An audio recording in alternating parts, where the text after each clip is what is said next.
processo, tá bom? Então já tô gravando aqui. Galera, tô gravando. Certeza, né? Ótimo. Beleza. Então, olha só. A gente parou na aula passada na construção desses algoritmos, né? Que vão ajudar a gente aí na elaboração dos vocabulários. Eu comecei a produzir ali alguns vocabulários de operações euclidianas. Eu fiz mais alguns aqui para ajudar vocês, então vou colocar esse conjunto de algoritmos também lá no Classroom, né? Até para vocês darem uma olhada onde você está funcionando, quer um help, pega algum desses lá, né? Mas tem um algoritmo aqui que a gente vai explorar hoje, que é da gramática da forma. Então, a ideia do exercício da aula passada era vocês começarem a introjetar o processo de construção desses algoritmos para facilitar a vida de vocês, né? Na modelagem, a gente não precisa fazer tanto trabalho repetitivo, e agora a gente vai sistematizar aquilo que vocês fizeram junto com esse algoritmo pronto da gramática da forma, para vocês também criarem algumas explorações formais aí, certo? E aí eu vou mostrar para vocês como é que a gente vai fazer isso. Coisas iniciais que eu gosto de reforçar quando a gente está começando aqui um novo projeto no Rhino, né? Então, tudo bem, eu abri a telinha lá, né? Mas eu vou clicar aqui em arquivo novo, para a gente começar um do zero. Se ele abrir essa telinha, eu vou escolher, ó, Large Object Meters, né? Mas se ele não abrir, tudo bem, a gente precisa, ó, como boa prática, vai lá em File, Properties, e a gente vai checar as unidades do projeto. Ó. Então, vou vir aqui em Units. Galera, eu tô rápido porque eu tô gravando, né? Depois vocês vão lá no vídeo e é de boa. Então, vim aqui em Units, ó. Com certeza ele tá em metro, maravilha. Mas eu vou aproveitar e vou checar aqui as minhas configurações da grade, ó, porque a gente vai usar o Grid Snap, né? E a grade, ela tá também, ó, com o menor espaçamento entre cada linha dela, a cada 1 metro, é o que a gente precisa também. Quando ativar lá o Snap, as coisas vão estar sempre a cada 1 metro. Só para vocês saberem, esse 10 aqui é só para ilustrar essas linhas mais grossas, né? Então, a cada 10 linhas tem uma linha só para facilitar a nossa visualização lá no Rhinoceros. Beleza? Então, primeira boa prática é conferir as unidades lá do Rhino para a gente não ter problema de escala. Outra coisa que eu também acho boa prática, né? No Mac é um pouquinho diferente. No Windows tem a vantagem de se eu arrastar a tela aqui do Rhino para um lado e do Grasshopper para o outro, eu tenho uma divisão perfeita da tela. Isso aqui tem uma vantagem para a gente, que é eu conseguir visualizar simultaneamente o que eu estou fazendo lá no Grasshopper e no Rhinoceros. No Mac, dá aquela organizada, tenta colocar o Rhino de um lado e o Grasshopper do outro para vocês visualizarem em tempo real o que vocês estão fazendo lá no Grasshopper dentro do Rhino, né? Então vamos lá. Outra coisa importante, quando eu ativo essa pilhazinha verde, ele só vai me mostrar o que está selecionado lá no Grasshopper, né? Eu tenho aqui alguns objetos que foram construídos, ó, que eu só estou visualizando quando eu clico na pilha, porque tá essa pilhazinha verde ativa lá, né? Se eu desativar, ele vai começar a me mostrar aí alguns espíritos dentro do Rhino. Por que eu chamo de espírito? Porque ele só passa a ser uma instância propriamente dita no Rhino quando eu dou o bake, né? No Mac não tem o botão do meio. O botão do meio tem alguns atalhos aí legais quando eu clico na pilha, ó. Mas no Mac, botão direito, se eu clicar na pilha, eu posso fritar o ovo, né? E aí ele vira uma instância propriamente dita. Se eu clicar lá na pilhazinha verde, ó, ele vai parar de mostrar os espíritos e tá lá uma instância que eu posso também operar lá no Rhino mas não é mais a mesma coisa que estava no Grasshopper. Então, uma coisa é o espírito, ó, não consigo nem selecionar no Rhino.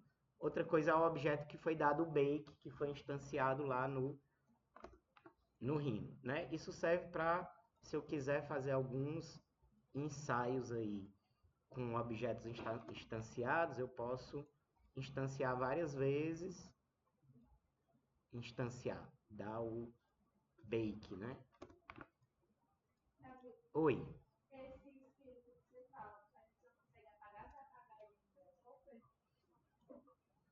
É.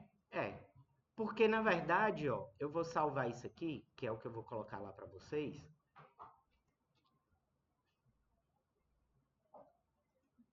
Deixa eu salvar como para eu colocar na pasta.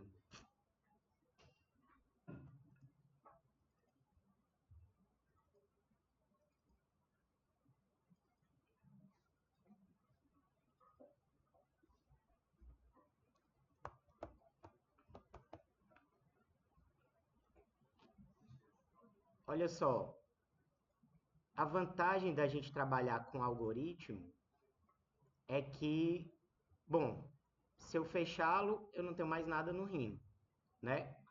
Mas, se eu abrir de novo lá o arquivo, tudo que foi feito volta a existir, né? A coisa do apagar o algoritmo é mais assim, tu ter certeza que tu não vai precisar de algum trecho lá, né? Mas se tu for precisar, eu não recomendo apagar. Eu recomendo tu só, por exemplo, ó, tá vendo que aquele espírito, chama de espírito, né? Mas é porque não está instanciado no Rhino.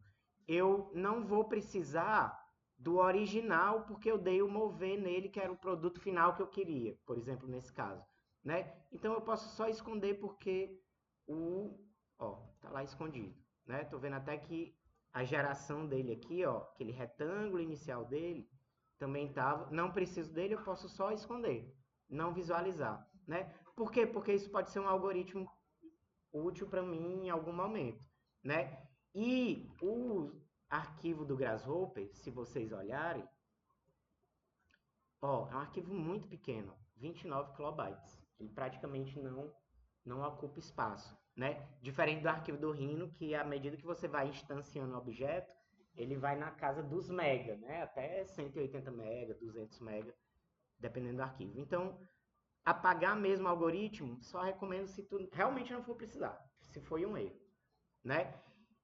Mas outra coisa importante eu falar, olha só, a gente tinha criado na aula passada alguns vocabulários iniciais, inclusive a gente vai explorar isso hoje para fazer a nossa gramática da forma, né? Os objetos, eles estão todos escondidos, ó. Então, por exemplo, se eu pegar o círculo, eu quero fazer um, uma gramática da forma e vamos lá. Vou começar aqui o nosso exercício para vocês entenderem, né? Eu vou começar os meus dois vocabulários, por exemplo, com um prisma e com um cilindro, né? Então, esse algoritmo eu vou colocar lá, vocês podem usar o de vocês, né? Sentiu falta de alguma coisa, provavelmente não vai ter no de vocês o de gramática da forma, mas aí vocês baixam lá no Classroom, dá um Ctrl+C, Ctrl+V para dentro do algoritmo de vocês, e aí essas pilhas vão estar lá também do jeito que vocês precisarem, né? Então, olha só, para o meu exercício, vou salvar como aqui. Detalhe, galera, o arquivo do Grasshopper, ele é um arquivo independente do arquivo do Rhino, né? Então, quando eu instancio e salvo um arquivo, por exemplo, que eu vou renderizar lá no Rhinoceros, ele é um arquivo .3dm. Os algoritmos que a gente cria no Grasshopper, ele é um arquivo .gh. Eles são arquivos independentes. Eu consigo entregar para o meu colega algoritmos, eu consigo entregar para o meu colega arquivos finalizados do Rhino, mas são coisas separadas, né? Eu vou salvar esse mesmo algoritmo aqui como exercício 06, que é o que vocês vão salvar para avançar nesse exercício também. Olha só, se eu clicar lá, ele está mostrando o arquivo que eu estou trabalhando, exercício 06. Meu algoritmo original tá salvo, né? Então eu vou deletar aqui o que eu não preciso. Eu não preciso do círculo. E aí sim, vale a pena deletar, né? Para o algoritmo ficar também otimizado. E eu vou trabalhar com 2 vocabulários iniciais. Ó. Vou deletar esse mover aqui, porque eu ainda não sei o que eu vou fazer com ele. Faltou colocar no grupo esses 2 sliders, mas tudo bem. E ele está escondido. Ó. Na verdade, se eu clicar aqui no preview, ele vai mostrar lá tanto o cilindro como o prisma. Só que eles estão até sobrepostos, né? Lembra o nosso processo.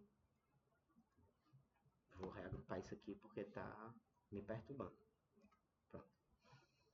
Lembra o nosso processo da gramática da forma, né? Primeira coisa é definir o vocabulário inicial, né? Vocês vão decidir qual o vocabulário de vocês, né? Alguns já tinham modelado alguns vocabulários, né? No próprio Rhino, mas a gente está agora exercitando fazer o vocabulário no Grasshopper, né? Então, o que eu vou fazer aqui, eu sugiro vocês não fazerem igual para a gente ter uma diversidade aí de soluções, né? Então, eu vou aumentar aqui um pouco o raio desse cilindro e vou diminuir a altura dele, certo? Então, teoricamente, esse é o meu primeiro vocabulário.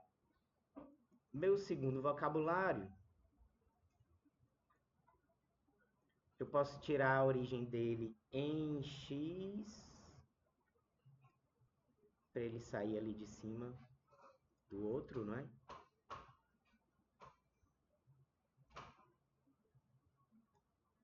Certo?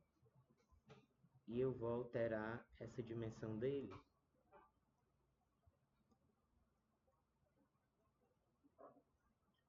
Nada disso eu preciso fazer manualmente, né? Péssimo, né, galera? Péssimo, mas tudo bem. Tô fazendo na pressa, vocês vão ser bem mais criativos do que eu. Beleza. Então vamos supor que esse aqui vai ser o meu vocabulário, quer dizer, os meus 2 vocabulários e a minha forma inicial, né? Eu vou instanciar esses 2 objetos. Lembrando, posso clicar com o botão direito, é porque eu cliquei aqui com o botão do meio, né, que vocês não têm. E eu já posso pedir para ele gerar uma imagem aqui. Ó, vou clicar na pilhinha para os espíritos desaparecerem, a visualização ficar um pouco melhor, mas ainda está um pouco ruim porque o fundo está branco, né, galera? Como é que a gente faz isso? Vou vir aqui em Display Options e vou pedir para ele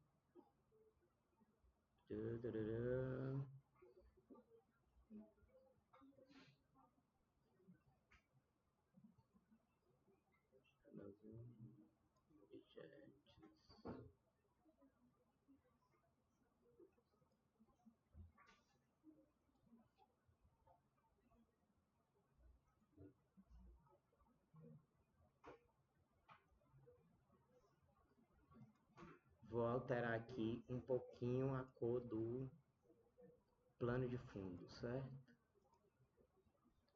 Background, solid color. Vou botar outra cor só para a gente ver melhor. Não foi. Por que não foi?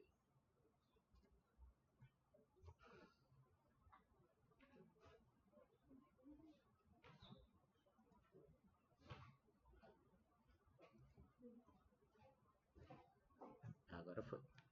Beleza. E aí vou pedir para ele gerar essa imagem, né? Já falei isso para vocês. Vocês já sabem gerar imagem, né? Maravilha. Então vou Capture to File e vou salvar isso aqui como forma inicial, né?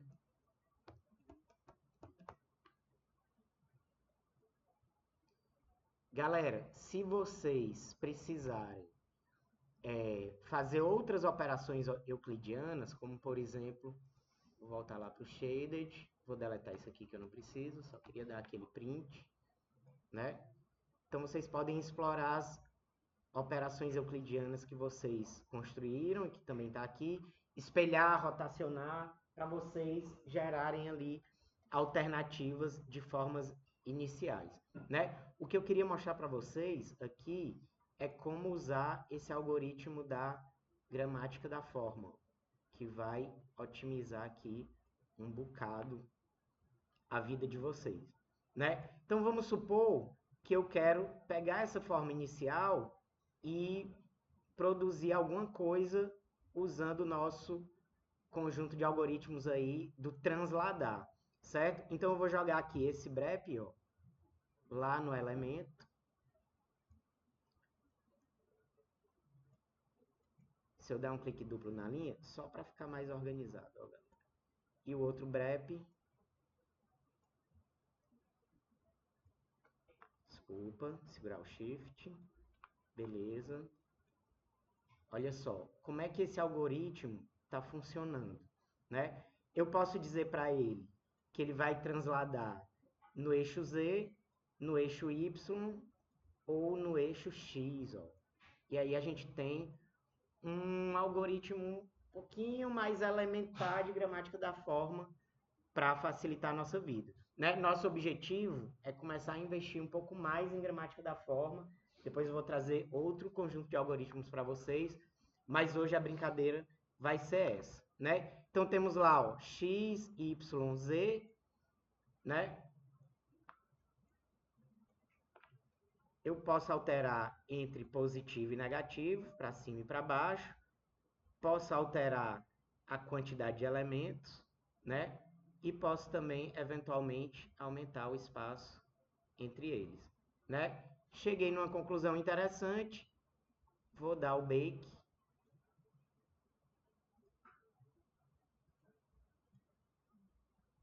Preciso dar também na minha forma inicial, né?